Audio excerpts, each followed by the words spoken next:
This is Tiny Woodland Garden, so welcome to Tiny Woodland Garden. And you can hear some of the residents already. So I'll just take you up the steps. And it may go quiet, it may not, they may not notice. So we go up the steps. And so far, everybody's still chattering. There's the woodshed. That's the woodshed. This is one way in. Oh, you can hear the wind in the trees now. And you can still hear the biggest group of residents, which is the sparrow flock. So here we are.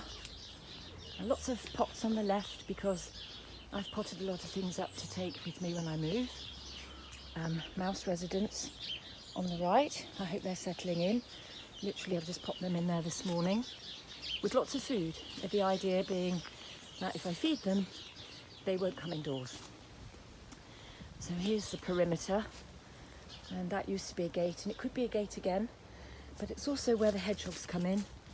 So down there's a little place where the hedgehogs come in, and it's got a hedgehog archway. Now the sparrows have all gone quiet now because I'm talking, I expect. No, there we go. So they live up there in Sparrow's Tangle. That's Sparrow's Tangle. And they're all in here. It's a fabulous place for them. There's a hedgehog house at the bottom there. Because they're safe in there. So if anyone was to cut that down, they really would be exposed.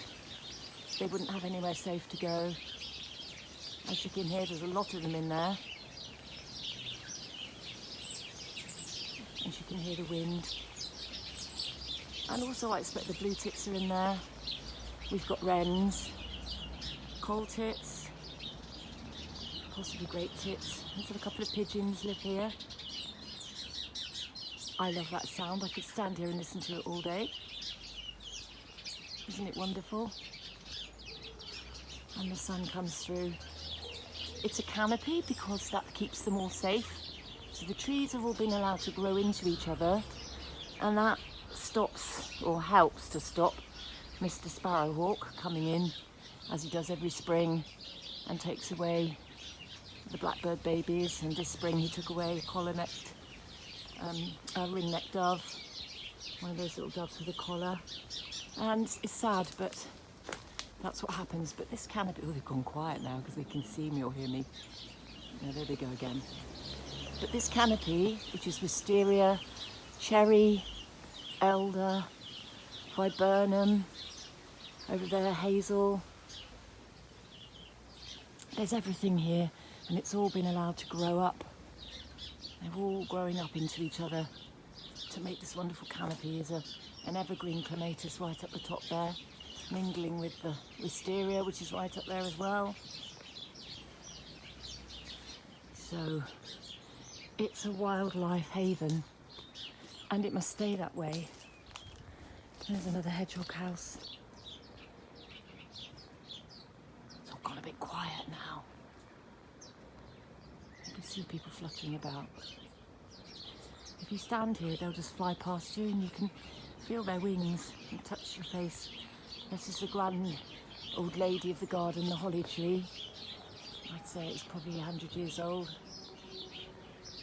It'll be getting lots of berries on it now, but they'll all be gone before Christmas because the birds literally strip the tree.